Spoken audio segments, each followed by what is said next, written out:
Straight talk from Israel. You're listening to Israel News Talk Radio.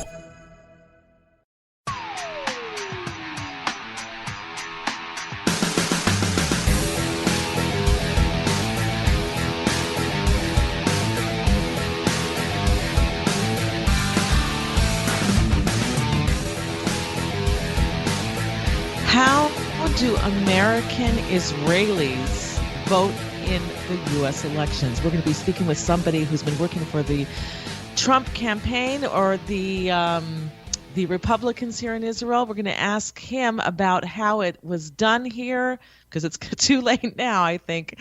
And also, we're going to be speaking with someone about the American election inside the United States. What will happen if no one concedes and both sides claim a victory? We're going to be talking about these things. If you'd like to call in and join us on the air with a comment or a question, feel free to do so. Our numbers are on the top of our homepage at israelnewstalkradio.com. And we would love to have you join us on the air. There are a lot of questions now. What's going to happen in the United States? In Democratic cities, you see business owners putting up wooden shutters all over their stores. It looks like a hurricane's going to go through there, but this is not a regular hurricane that could happen, but mobs of people who are unhappy with whatever the election results may show as of Tuesday evening on November 3rd. Also, a big shout out to not a shout out, but I want to express my condolences and my sympathy and concern to the people in Austria who had a terror attack there. And we're seeing this happening more and more now this last week or two in Europe with terror attacks, with a teacher being beheaded in France. By the way, how many of you heard about that? The media just doesn't seem to want to talk about that. I haven't heard it much in American news. And so my condolences out to them, and an invitation to join the program today. Join us on the air and be able to ask your questions or make your comments. And we wish much good wishes to the American people, to American citizens on the election of the President of the United States. We hope everything will go peacefully, and the transfer of power, if there is one, should go peacefully. And if there isn't, we would congratulate U.S. President Donald Trump. So feel free to weigh in with your answers.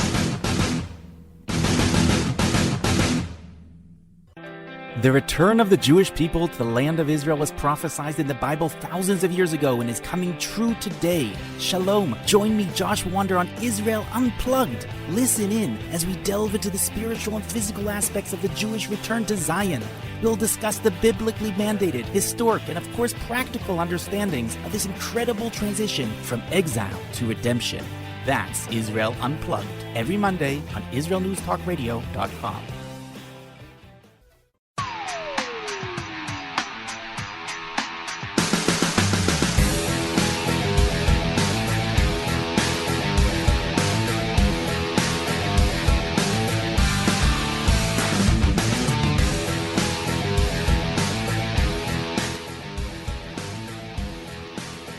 We're back here at the Tamar Yonah Show on IsraelNewsTalkRadio.com.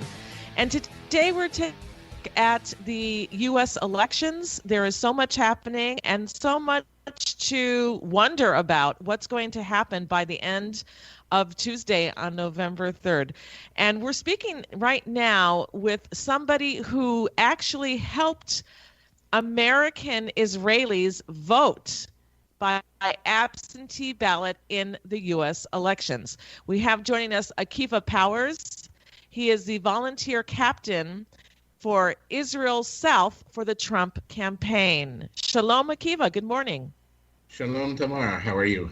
I'm doing well. All right. So you've had your work cut out for you. It's not so easy to vote by absentee ballot. And I know that a lot of the American citizens who have moved to Israel care very much about who's going to be the next president. So why don't you tell us a little bit about your experience? Well, I've had experience working elections since the 1960s, which means I'm old. But most recently, I was the Republican committeeman back in Pennsylvania where we lived before making Aliyah. And it was a whole new experience for me as well, working with people to, number one, register. A lot of people had not voted for years, and this election certainly brought them out. And so it was a two-step process. The first was to help them register, and the second was to assist them in getting the absentee ballots out to the individual states that they originally came from. If you had to make a guesstimate, would you say that the majority of U.S. citizens living in Israel voted for Trump or voted for Biden? That's a very difficult question for me to answer because I concentrated on Israel in the south, and the larger cities, obviously Yerushalayim, Tel Aviv, are north and really out of my territory. But I can tell you that somebody reported, and I don't know if it's true or not, but that there were 300 some odd thousand expatriate Americans living in Israel, and that we processed through the Trump campaign just over 250,000 votes. So I'm optimistic. Wow. Yeah, I'm optimistic. That's a landslide of Trump supporters here. Well, hopefully they all voted for Trump. But it was amazing to see people who have not voted in 30 years, 40 years, who came out and actively sought the opportunity to exercise their vote.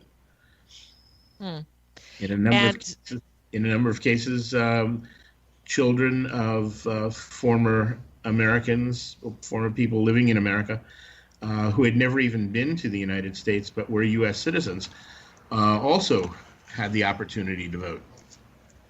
Right. And there also, I believe, a Trump train that took place in Israel as well, correct? Correct. There was a Trump train. Tell us about that. From Tel Aviv to Yerushalayim. There were quite a few cars. Yeah, there were quite a few cars, flags, signs, taxi cabs, buses, and then there was a rally on the Tayelet, on the promenade. Boardwalk. Yeah, promenade. Okay, just near the American Embassy in Jerusalem. Are you aware of anything like that for Biden happening here? I am not. Neither am I.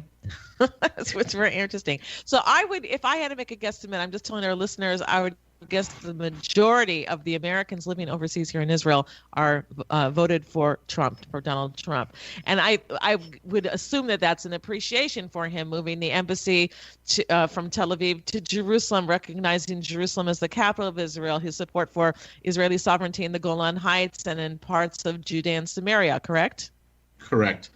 But I think it goes beyond that. I know that Israel is near and dear to all of us, but I think we can look at the things that President Trump has accomplished in 4 years. We look at the peace agreements that are now being signed. We look at the drop in the unemployment before COVID and now bouncing back again. We look at the economy in the United States, which certainly has an impact on the economy worldwide. There are just so many things that you can say that attributed the outpouring of support for President Trump here. And I don't know if you've seen the pictures of the rallies in the United States. The numbers are just amazing. Now, with all of the efforts of absentee balloting that took place here in Israel, whether you're a Biden supporter or a Trump supporter, I was told by some people, and I want to verify that with you if you know anything about it, that some people said that they don't even really count the ballots that come from Israel, perhaps other places as well, maybe only if the race is really, really tight and too close to call for winner, so they need to count. Is that true or false in your with your your knowledge. In my experience, that's false. I worked the polls in Pennsylvania where I lived, and we always counted the absentee ballots.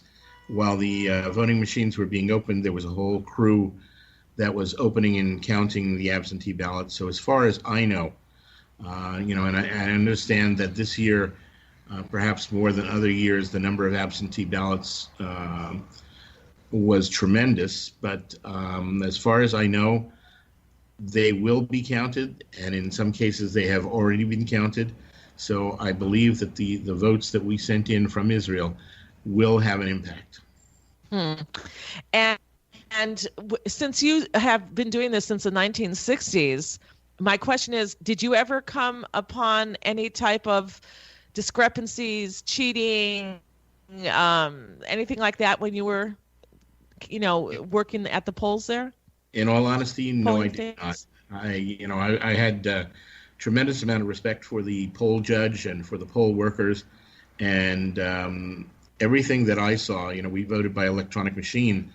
Everything that I saw was on the up and up. The people being logged in and then voting, and I can recognize faces. I can tell when if we've got repeat people and so forth, and I don't believe that that's the case. I think the voting was very much on the up and up. And in the 3 minutes that we have left on the show, do you have any interesting stories that you experience, whether they're funny or dramatic or anything that you'd like to share with us? Well, I had the opportunity to meet, I'm an Oleh Hadash, and that's a new immigrant to Israel. I'm sorry, new immigrant to Israel. And my circle of people is rather small. So this gave me an opportunity to meet other people. I had the opportunity to meet a gentleman who's been here for over 40 years and hasn't voted in 40 years. And I was able to help him register and to send in his ballot. And we've become friendly as a result of that connection, and we have a relationship now that's ongoing. So I think it's great. I think in a lot of cases this has brought people together. I know it's brought me and my wife together with a lot of people that we don't necessarily interact with, and I think the experience has really been positive, and I think it's been positive in both directions and across the board. That's so nice to hear. And was this gentleman that you helped from, where was he from in Israel? He was from Ashkelon. I live in Ashkelon, and so my area of concentration was Ashkelon and south, and so he actually lives here in Ashkelon, and I call him an elderly gentleman. He's a couple of years older than I am, but he has some difficulties getting around, and he doesn't have any other family here in Israel. So he's been living here for 40 years. Wow, that's amazing. 40 years, yeah. So tell me this. You have been working very, much immersed in the political scene. Have you seen anything like what you see in the United States between people not being able to talk to each other if they're on opposing sides here? I mean, we've seen so much where, people call you racist and they don't want to talk with you. And how has it been here in Israel with any Biden voters you've met? The relationships are strained. I find it difficult to understand. We have a disagreement on an issue, and hopefully when sun rises tomorrow in the United States, we'll have a decision, and hopefully families that have been split up by this will be able to reconcile and get back together and move forward. I think it's important for the United States. I think it's important for families. My relatives did call me a racist as a result of my support for Trump. And your relatives in the United States. Correct, in the United States. But not here in Israel, because I wanted to find out about if it's the same, animosity here in Israel between voters as it is in the United States. From what I heard from people that I know and from our relatives here, the answer is, yeah, it seems to be the same. And I have a great deal of difficulty understanding it. It just doesn't make any sense to me. I understand the passions relative to politics. What they say, don't discuss politics and religion. I guess to a certain extent that's true. And what can I tell you? All right. Well, I want to thank you, Akiva Powers, for coming on, and thank you for all of your help in assisting voters here in Israel that wanted to vote absentee. God bless you. Thank you for coming on the show. My pleasure. Thank you.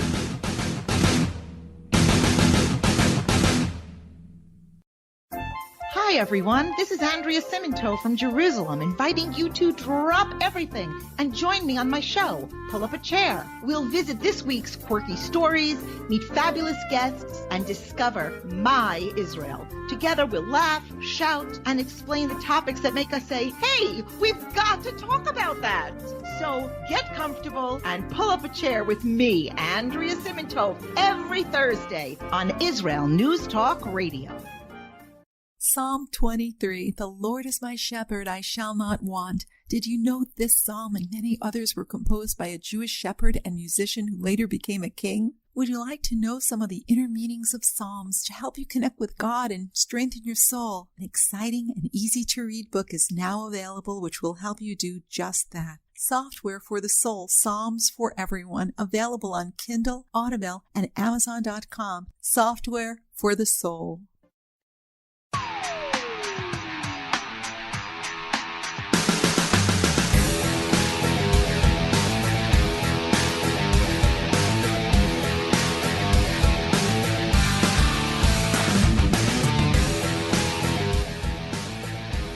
All right, we're back here at the Tamar and Yonah Show on IsraelNewsTalkRadio.com, and we are talking about the U.S. elections. Of course, it is November 3rd, as we are live here on Israel News Talk Radio. You may be hearing this show after the elections have already taken place as well, and so everything that we're talking about now is just perhaps conjuncture, but they are very, very serious and real concerns about the elections taking place in the United States. If you've seen, maybe you haven't seen, in the large Democratic cities, store owners are boarding up their stores in anticipation of a hurricane, but not from the weather, but from mobs of angry protesters. It could be even on either side. So let me introduce my next guest as we discuss this topic. And I want to remind you that you can call in if you have any comments or questions. Our numbers are on the top of our homepage at IsraelNewsTalkRadio.com.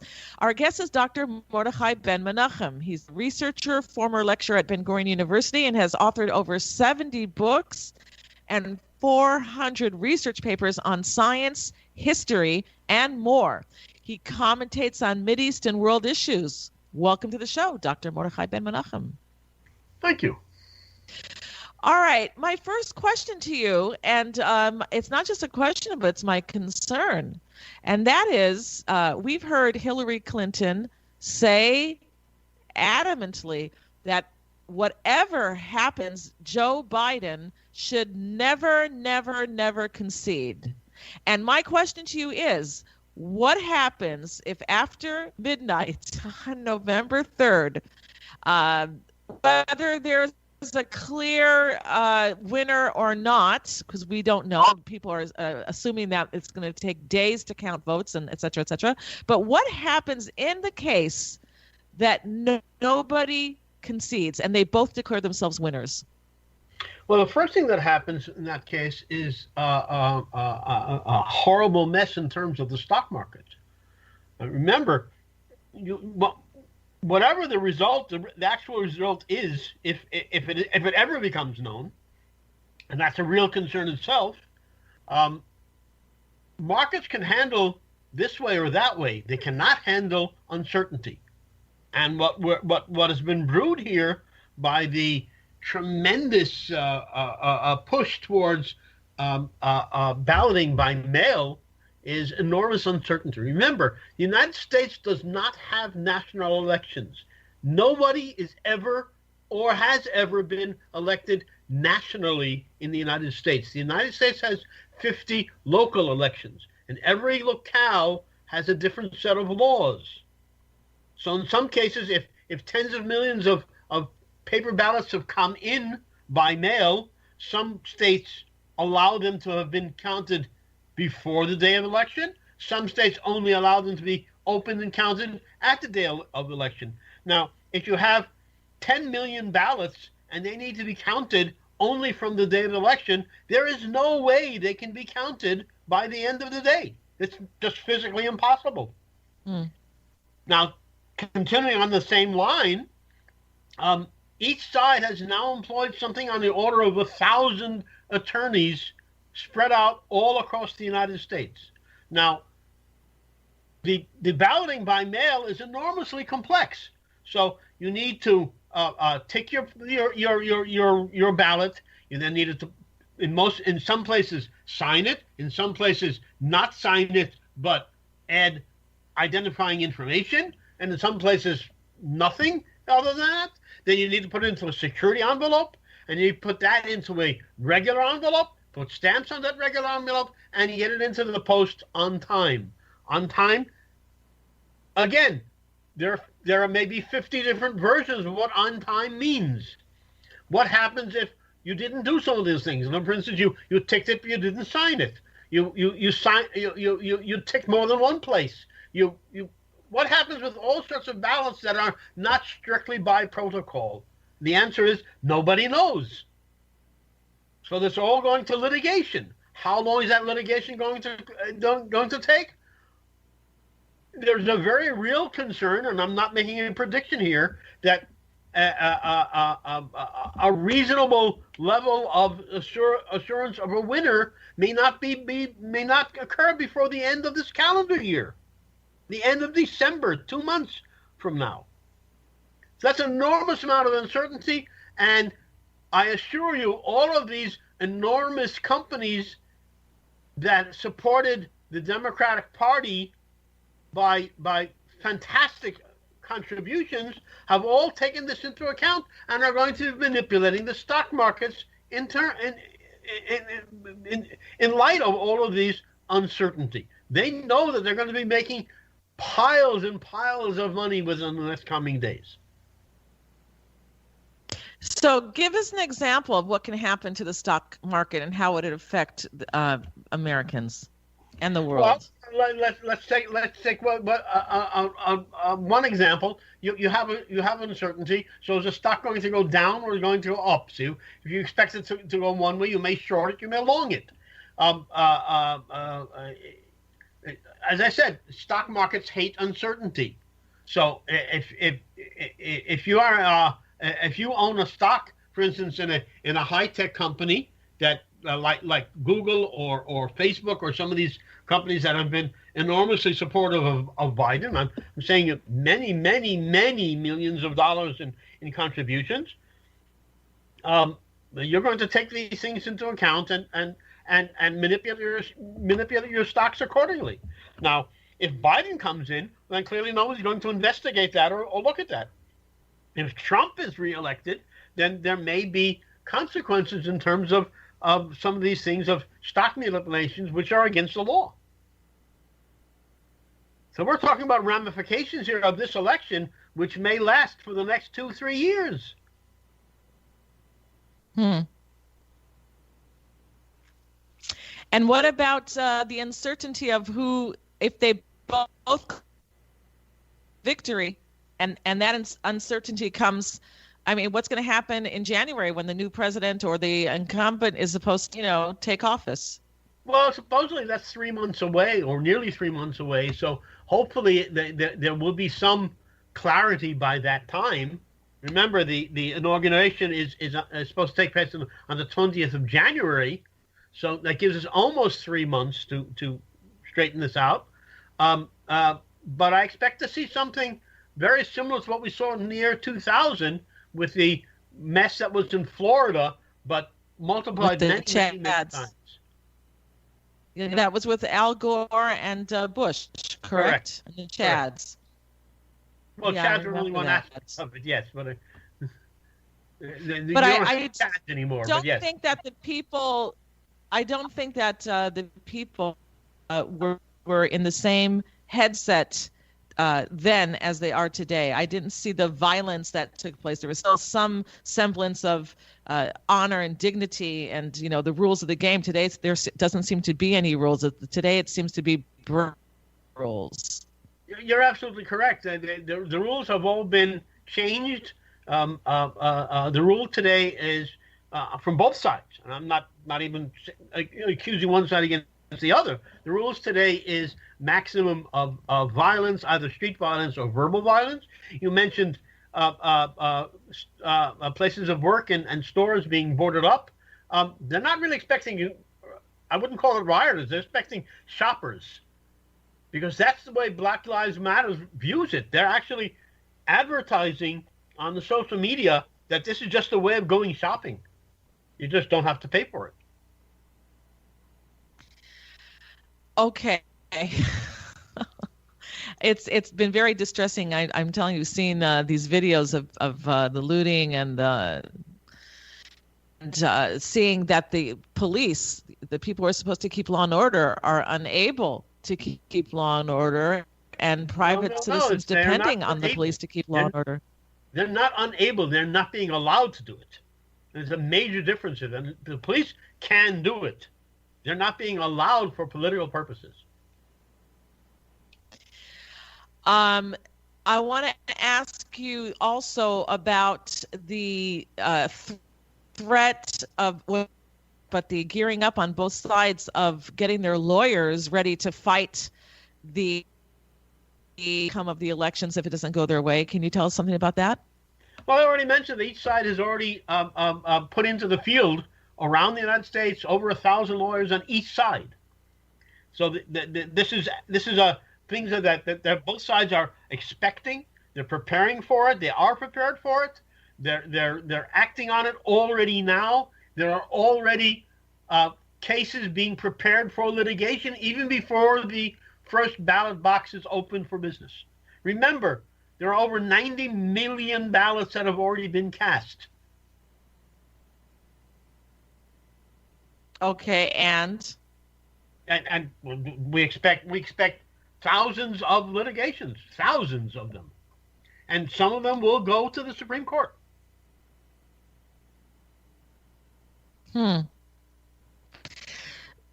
What is the best outcome and the worst outcome, in your opinion?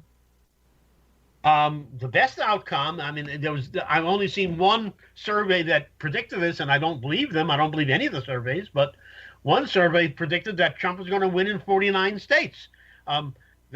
Clearly, clearly here in Israel, we prefer Trump to win.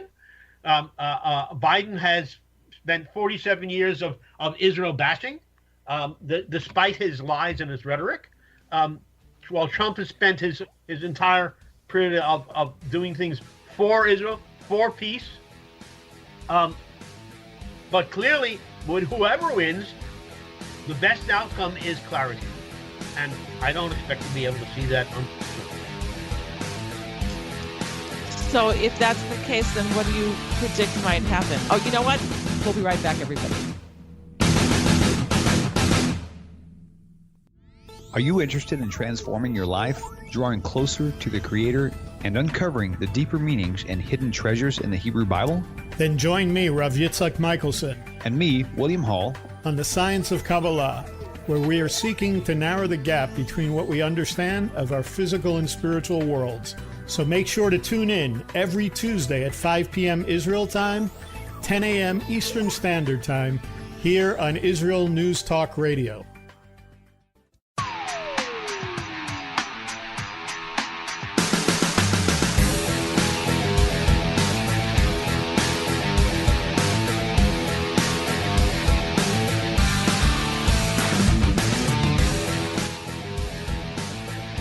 We're back here at the Tamar Yonah Show on IsraelNewsTalkRadio.com, and our guest is Dr. Mordechai Ben Monachem, and we're talking about the day after the elections and what happens if no one concedes. Both sides claim that they're the winners.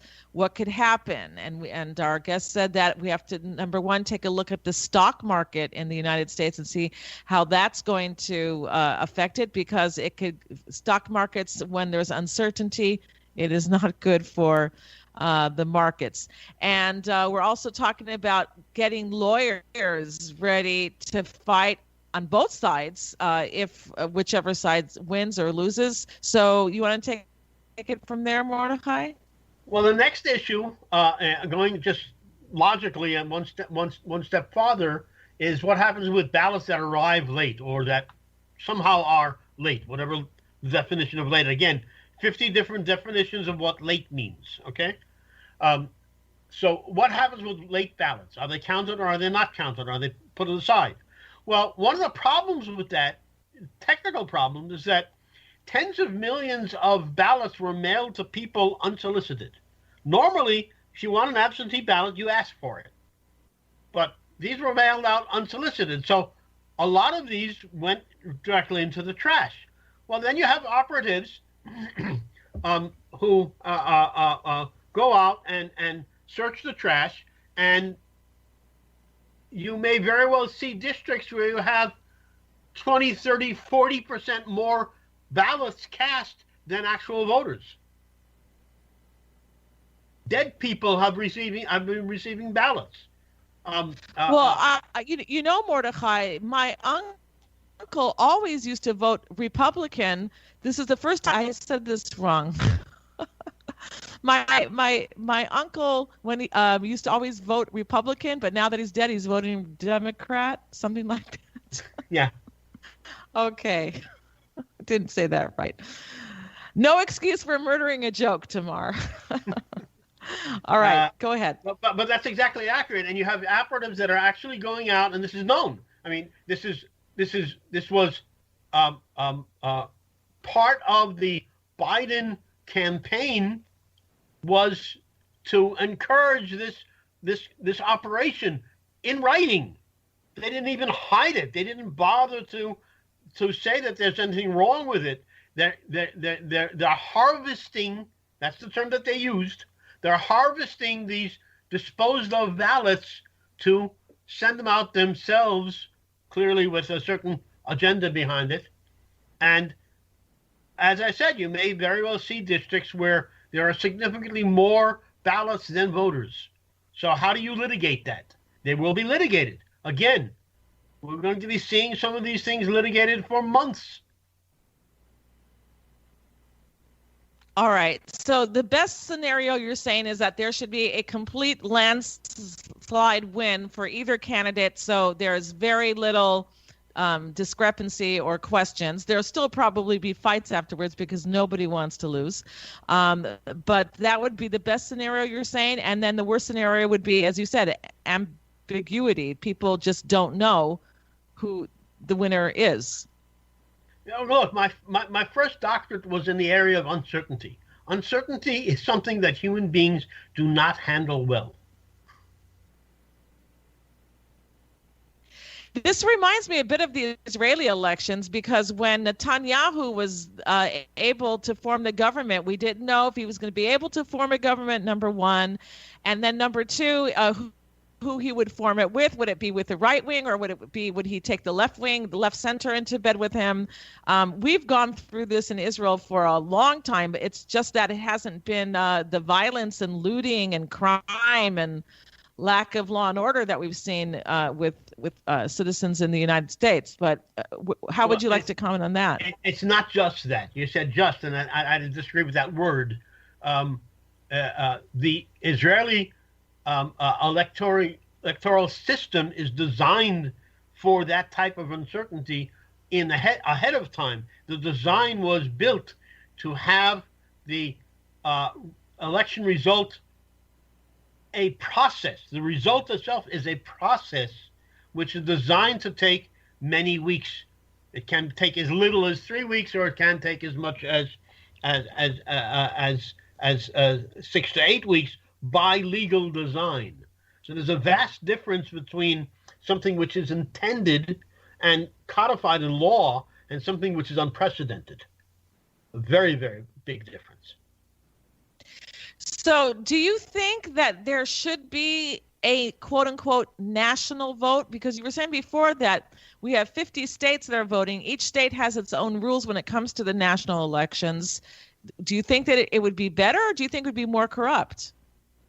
That's an extraordinarily complex question. What does that actually mean? Well, first thing is, people like Elizabeth Warren, for instance, have been campaigning for quite some time now to eliminate the Electoral College.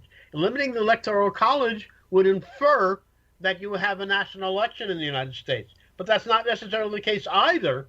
Even if you were to change the Constitution in that sense, eliminating the Electoral Congress, you still have the issue of the actual election laws, which are state-based laws and implemented even differently from county to county within states. So even then, the election is not necessarily national. To get to a true national election, the way it's done, for instance, here in Israel, would be enormously complex. And I don't think the United States would even be capable of implementing that at this time. So in the last 5 minutes or so that we have, what would you like to talk about? One thing that I'm going to say a few things that people probably don't expect.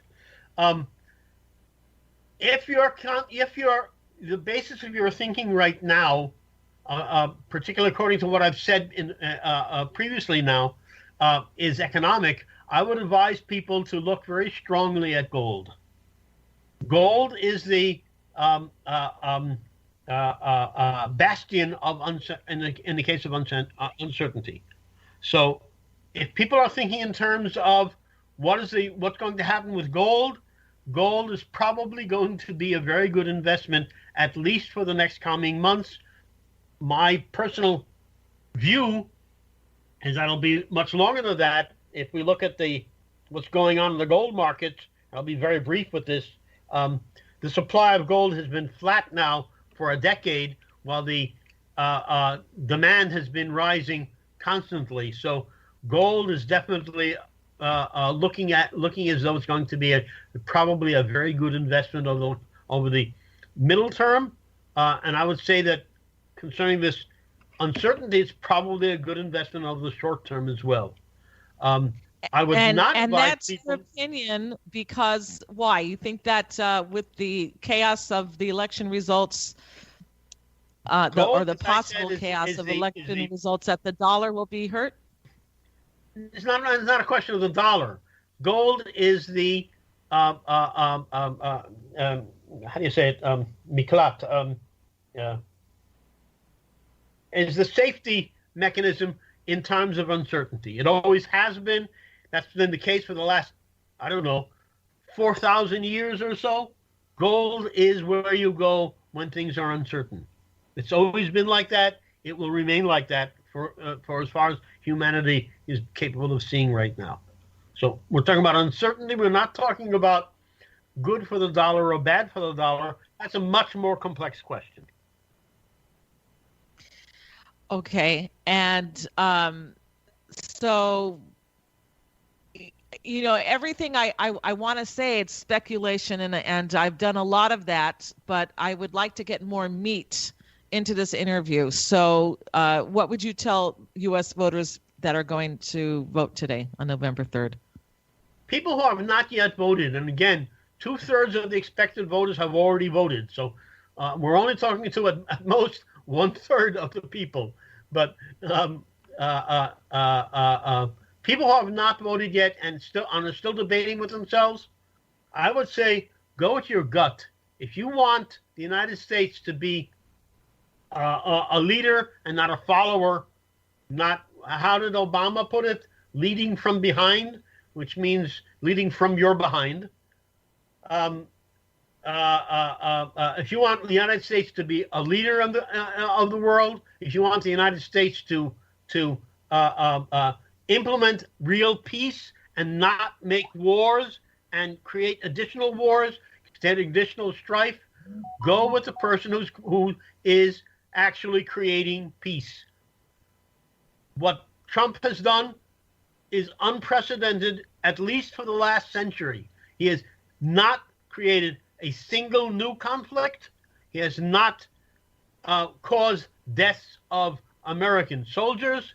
He has created peace where peace was not even dreamed of by his predecessors. And I'm saying in the multiple. So if you want the United States to be up or be down, that's the question here. Up. Unfortunately, the Democratic Party right now is a party which wants the basically to dismember the social fabrics of the United States in order to weaken the United States. And Obama has stated that many, many times. And Biden simply couldn't state anything clearly if he wanted to.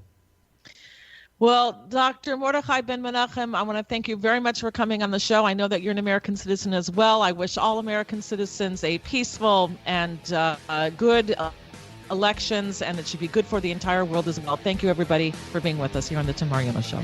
I'm actually not an American citizen, but that's okay.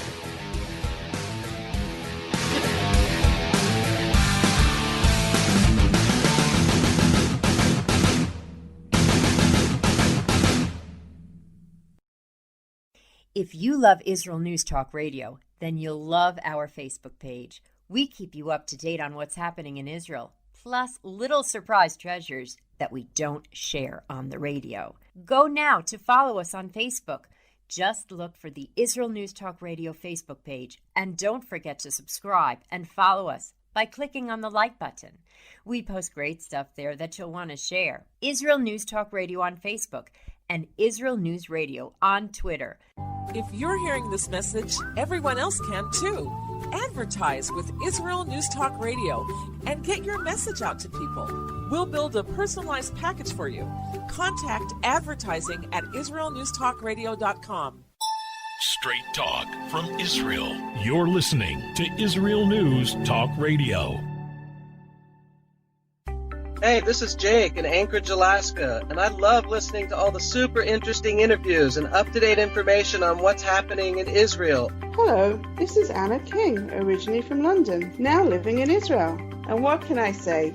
Israel News Talk Radio is my cup of tea. My name is Bhaskar. I'm from India, and I love listening because you get to know the truth and wonderful voices from this lovely country. Mom! Okay, wait a minute. Hi, this is Chava Dax, and I'm calling from the rolling hills of Ma'ale Adumim, just north of Jerusalem. I always listen to Israel News Talk Radio to get all the latest news and commentary and to keep me up to date every day.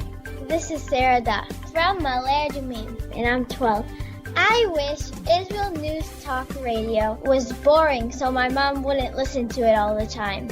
Mom! You're listening to Israel News Talk Radio. News, opinion, and more. You're listening to Israel News Talk Radio.